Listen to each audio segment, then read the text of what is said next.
good things will happen.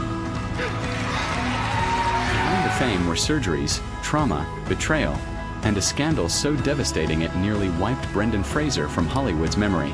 Everyone remembers him as the fearless hero, the man who could outrun monsters and survive collapsing tombs. But few knew his real enemy was the pain slowly destroying him from the inside. So how did a legend built on courage vanish into silence for nearly 2 decades? And what broke him so deeply that he almost never came back? The moment that changed everything didn't happen on a red carpet or inside a movie premiere. It happened in a cold, silent hospital room, where Brendan Fraser lay on a metal table, staring at the ceiling lights as surgeons prepared to rebuild what years of stunt work had destroyed. His spine had compressed. His knees were failing. His body, once the symbol of Hollywood heroism, was collapsing under the weight of roles that demanded he be invincible. One doctor told him that if he kept going, he might lose the ability to walk normally. Another warned him of irreversible damage. Yet he kept working, because he thought that was what heroes did. But the physical pain was only half the story. The deeper fracture came later, in 2003, when a shocking encounter left him shaken and ashamed, a moment he would stay silent about for years. The aftermath was quiet. Too quiet. Phones stopped ringing. Offers disappeared. And the man who once carried blockbuster franchises suddenly found himself fading into the background of an industry that had once praised him. In that silence, Brendan realized something terrifying. Hollywood didn't just forget him. It erased him. That was the beginning of his descent. Not a fall from fame, but a slow, painful unraveling of a man who had given everything and lost almost all of it in return. Long before the world crowned him a hero, Brendan Fraser was just a quiet, soft-spoken boy moving from place to place, never fully belonging anywhere. He was born in Indianapolis, but his childhood drifted across cities and borders, from the cold stretches of Canada to small towns that blurred together every time his father's job relocated the family. Suitcases, boxes, and temporary rooms became the backdrop of his early life. Nothing felt permanent. Nothing felt safe. He was the youngest of 4 brothers, the sensitive one, the observer, the child who watched more than he spoke. While other kids built roots, Brendan learned to build masks.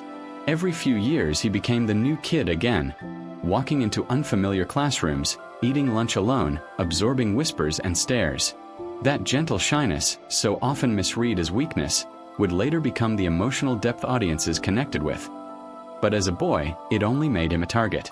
There were nights when he lay awake in dimly lit rooms of rented houses, listening to the hum of old heaters and the muffled arguments of adults trying to keep a family afloat. Money was tight. Dreams felt expensive. The world outside their doors was unstable, shifting, unpredictable, and so he learned early how to disappear into imagination. Movies, comic books, fantasy worlds. They were escapes, not ambitions. He never expected to become the man on the screen. He simply needed somewhere to breathe. But childhood had quieter wounds too, the kind that don't leave bruises but leave shadows. Brendan was sensitive, soft-hearted, easily overwhelmed by conflict. When other boys shouted, he shrank. When they mocked him for being gentle, he retreated further inward. He wasn't built for confrontation. He was built for feeling. And that made everything hurt a little more. Still, there was a spark forming beneath that quiet surface. He discovered theater almost by accident. A school play, a small stage, a brief moment under warm lights where, for the first time, he didn't feel invisible. Acting wasn't about attention. It was about transformation. It allowed him to inhabit bodies stronger than his own, voices louder than he'd ever dare use, worlds where softness wasn't a flaw but a gift.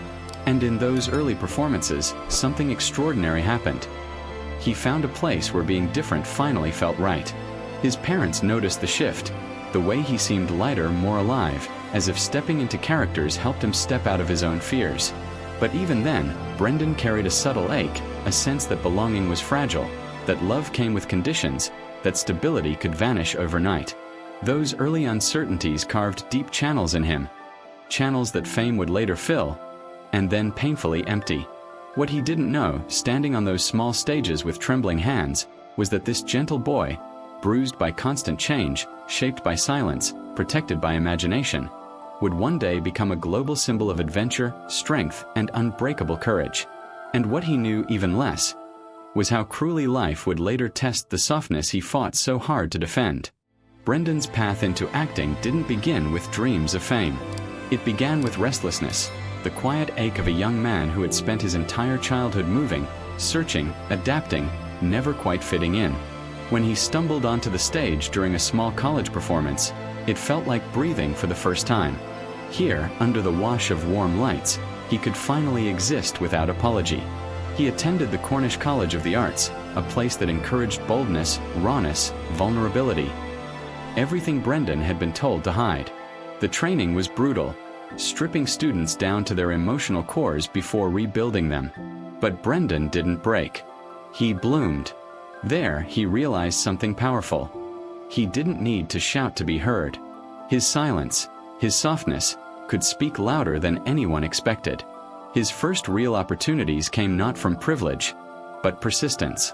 He auditioned constantly, walking into casting rooms with nothing but sincerity and a body that was still learning confidence. Directors noticed him, not for arrogance or swagger, but for an innocence Hollywood rarely found. His eyes carried entire stories. His presence felt real in a world addicted to performance. Yet the early years were harsh. He bounced between tiny roles, background characters, bit parts, nameless faces in films that rarely paid enough to survive. He lived frugally, often choosing between meals and travel costs for auditions. He heard the same phrase more times than he could count: not the right fit. Too gentle, too soft-spoken, not leading man material. And every rejection echoed all the quiet wounds of his childhood. The years of not fitting in, of standing on the outside, of being overlooked. But instead of breaking him, it carved him. Every no sharpened his understanding of people. Every setback deepened the emotional well he would later draw from in the performances that defined him. Then came a moment that felt almost unreal. He landed a role in School Ties, acting alongside rising stars and delivering a performance so raw, so earnest, that Hollywood finally turned its head. People saw vulnerability, real, unmanufactured vulnerability, and they were captivated. But Brendan knew what they didn't. Vulnerability is a double-edged sword. It can make you beloved. It can also make you breakable. And as he stepped deeper into the industry, first with Encino Man, then with films that pushed him closer to the spotlight, he didn't yet realize the price he would pay for being the kind of actor who felt too deeply and pushed too hard. He only knew one thing. He was finally being seen. After years of drifting through life like a ghost, the world was calling his name. And he would give everything he had to answer it. Even the parts of himself he couldn't afford to lose. Hollywood didn't just open its doors to Brendan Fraser. It pulled him into the spotlight with a force he never expected. The moment Encino Man hit theaters in 1992, audiences were drawn to him in a way that felt almost elemental. There was something unpolished, genuine, and deeply human about him. He wasn't the typical leading man. He was better. He was real. Then came George of the Jungle. In the summer heat of 1997, Brendan transformed into a sculpted, agile hero, swinging between trees with charm so effortless it felt supernatural. The world fell in love. Kids adored him. Studios wanted him. And overnight, he went from promising newcomer to global sensation. But there was a cost the audience never saw. To bring George to life, Brendan pushed his body beyond its limits. Crazy stunts, dangerous falls, long hours suspended in harnesses that bruised his skin and twisted his muscles. He smiled through it all, unaware that he was laying the foundation for years of physical collapse. Pain became routine. He ignored it. Hollywood rewards endurance, not honesty. Then The Mummy arrived in 1999, the role that would define a generation. Brendan didn't just act. He surrendered himself to the film, running through collapsing sets, jumping off platforms, performing stunts that would terrify even professional stuntmen. He did it all because he believed the audience deserved authenticity. He nearly died filming one scene, when a hanging stunt went wrong and he briefly lost consciousness. The crew panicked. He brushed it off. With the Mummy trilogy, Brendan Fraser became a household name. His face was everywhere. Billboards, talk shows, magazine covers. People called him the next great action hero, a symbol of strength and invincibility. But the truth was darker. Behind the perfect smile and roaring applause, the pain in his body sharpened each year. His spine compressed under years of impact. His knees buckled unexpectedly. He began to hide limps, winces, moments of dizziness. Hollywood demanded he remain the unstoppable hero, so he pretended to be one, even as pieces of him were breaking. He appeared on red carpets wrapped in tailored suits, holding himself tall while pain radiated down his back like shards of glass. He laughed with hosts, even when sitting down felt like needles striking his nerves. Fans cheered louder, unaware that every step felt harder than the last. And beneath it all, another pressure grew, one that fame always brings: silence. No room for weakness. No space for fear. No permission to say, "I'm hurting." The more the world celebrated him, the more invisible his suffering became. Hollywood painted him as indestructible. And he let them. Because he thought that's what a hero was supposed to be. Soon, studios pushed bigger movies, more stunts, more physical demands. He didn't complain. He didn't slow down. He didn't know how. But the cracks were deepening. And behind the flashes of cameras and explosions on set, a quiet countdown had already begun. One that would take everything from him. His body, his voice, his career, and nearly his hope. The rise was spectacular. The fall would be devastating. The collapse didn't happen all at once. It came in fragments. Small, sharp pieces that sliced their way into Brendan's life until everything he built began to bleed. The first break was physical. Years of punishing stunt work had left his body in a state of constant crisis. By the early 2000s, pain chased him everywhere. Simple movements felt like tearing muscle. Standing for too long caused waves of heat to burn up his spine. Doctors delivered diagnosis after diagnosis. Spinal compression, nerve damage, knee deterioration. Each visit ended the same way. Another surgery scheduled, another promise that this will help, another quiet warning that his body wasn't healing the way it should. He underwent procedures so frequently that hospitals became familiar, almost routine. Cold hallways, the sting of antiseptic, the blinding lights above operating tables. They blurred into one continuous memory. He was being stitched together faster than he could break. But still, he kept breaking. And yet, despite the mounting injuries, he kept showing up. 4 roles. 4 studios. 4 fans. He felt he owed them that much. But beneath the physical agony lay a deeper wound, one Hollywood never expected him to speak about. In 2003, at a luncheon meant to celebrate talent and connection, Brendan experienced something that shattered him in a way no stunt ever could. A powerful Hollywood figure, someone with influence over careers, over images, over futures, touched him in a way that violated not just his body, but his voice. It was sudden. It was invasive. And it ripped through him with a quiet violence he couldn't make sense of. Brendan froze. Not from fear, but from shock. From betrayal. From the horrifying realization that even in a room full of industry leaders, he was not safe. For months afterward, he spiraled. Shame crept in like a fog. He questioned himself. He replayed the moment in his mind. He wondered if speaking up would destroy what little stability he had left. And slowly, painfully, a belief began to form. He had been broken, and no one cared. When he finally spoke about it years later, his voice trembled. "I felt like something had been taken from me."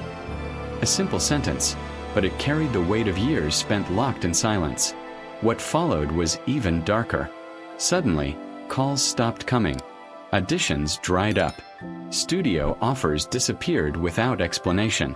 Projects he was once promised mysteriously slipped through his fingers. It felt orchestrated, or at least, intentional.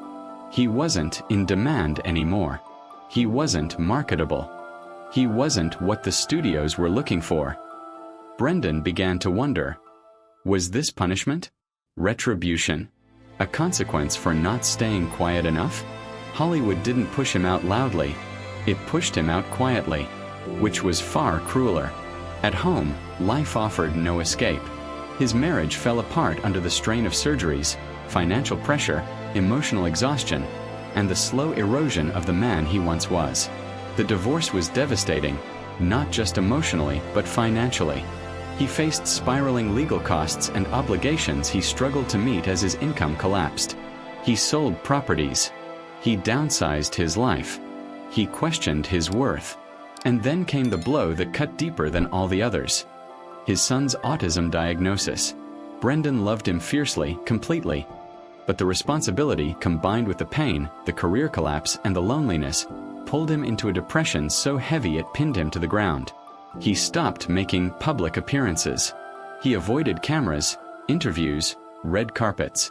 Even speaking felt exhausting. In private, he cried often. His body hurt. His heart hurt. His identity, the hero, the star, the man who once carried entire franchises, had dissolved. He retreated to a farm away from the noise of the world. There, surrounded by quiet fields and weathered fences, he tried to rebuild himself, piece by fragile piece. But even nature could not silence the questions. How did everything disappear so quickly? Why me? What did I do wrong? Am I still someone worth remembering? The silence was suffocating.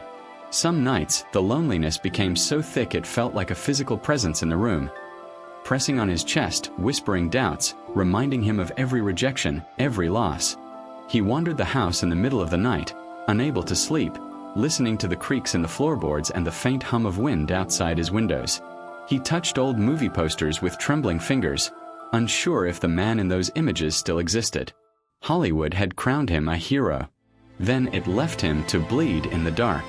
He once said quietly in an interview, voice cracking, "I felt like I was disappearing." It wasn't a metaphor. It was the truth. But what he couldn't see, not yet, was that his disappearance wasn't the end. It was a pause. A painful one. A necessary one. A long, cold winter before the faintest hint of spring. Because somewhere out there, far from the noise, a director named Darren Aronofsky would soon be searching for an actor capable of unimaginable depth. Someone who knew heartbreak not from stories, but from scars. And Brendan Fraser, broken but still breathing, was about to be found. The comeback began not with applause, but with a whisper, a small, fragile moment of recognition in a world that had forgotten his name. Brendan was living quietly, far from Hollywood's noise, when the unexpected message arrived. A director, one known for raw, uncomfortable, soul-bearing films, had been watching Brendan's old performances. That director was Darren Aronofsky. Aronofsky wasn't looking for a star. He was looking for a man who had lived through something. Someone who understood grief, loneliness, fragility, not as concepts, but as truths carved into the bones. Every casting choice he considered fell flat, until he saw Brendan Fraser in a small, emotional performance from years earlier. There was pain in Brendan's eyes, but there was also tenderness, the kind only survivors carry. Aronofsky reached out. He wanted Brendan for The Whale, a role built not on spectacle or stunts, but on brokenness, and the courage to face it. When Brendan first read the script, he felt something he hadn't felt in years: recognition. The character's isolation mirrored his own. The guilt, the longing, the quiet hope that people might still find him worthy, it all hit him with unbearable clarity. He cried, not because of the role, but because someone finally saw him again, not as the action hero he once played, but as the human being he truly was. Taking the role was terrifying. He wasn't sure if the world wanted him back. He wasn't sure if his body could handle the grind. He wasn't sure if he was strong enough to expose wounds he'd spent years hiding. But he said yes, because he needed the story as much as the story needed him. On set, something remarkable happened. For the first time in 2 decades, the camera didn't demand strength from him. It demanded truth. And Brendan gave everything. Every trembling breath, every haunted memory, every ounce of love he had left. The crew watched in silence as he performed scenes so raw they felt like confessions. He wasn't acting pain. He was remembering it. And slowly, something inside him shifted. The man who once felt erased began to feel present again, alive again. He later said, "I wanted to know what I was capable of." What he didn't realize then was that the whale would not just revive his career. It would resurrect him. When the whale premiered, the theater fell into a silence so heavy it felt sacred. Audiences didn't just watch Brendan Fraser perform. They witnessed a man opening old wounds and offering every scar as truth. And when the credits rolled, something extraordinary happened. People stood. Not out of habit, not out of politeness, but out of gratitude. Standing ovations followed him from festival to festival. Minutes-long applause that left him trembling. Tears gathering in his eyes as if he could finally feel the warmth he'd been starved of for years. Some viewers wept openly. Others whispered that they'd never seen pain portrayed so honestly. Hollywood, the same world that had once pushed him into darkness, began to circle back. Not with demands, not with expectations, but with respect. His career revival didn't look like the action hero days of the past, and it wasn't meant to. This time, Brendan was stepping into roles that honored the man he had become. Gentler, wiser, softer in the ways that come only from surviving deep loss. But his legacy extends far beyond cinema. Brendan became a symbol of quiet resilience, proof that a person can be broken, forgotten, and underestimated, yet still return with more heart than ever before. He began to speak openly about trauma, consent, physical pain, and the toll of fame, giving voice to the people who felt invisible in their suffering. He advocated for mental health, for kindness within an industry built on pressure and illusion, and for treating artists like humans, not commodities. Most importantly, he embraced fatherhood with a tenderness that defined him more than any film ever could. His love for his sons, especially Griffin, who is autistic, became the anchor that steadied him in the years when everything else fell apart. He once said that Griffin sees the world in ways others cannot, and that raising him taught Brendan how to stay soft in a world that demanded hardness.